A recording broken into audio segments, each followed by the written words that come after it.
If you cannot click on the desktop, then we know how to fix it. So without any further delay, let's begin.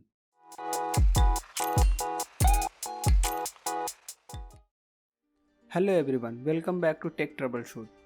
Let's start with the first solution.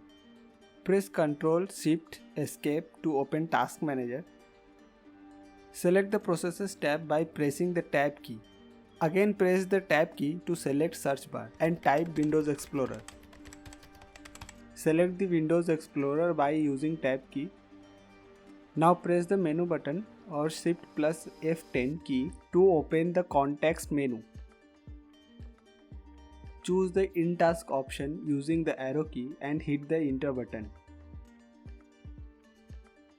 Press Ctrl Alt Delete key. Now select the power button by pressing Tab key and press Enter. This will restart your PC.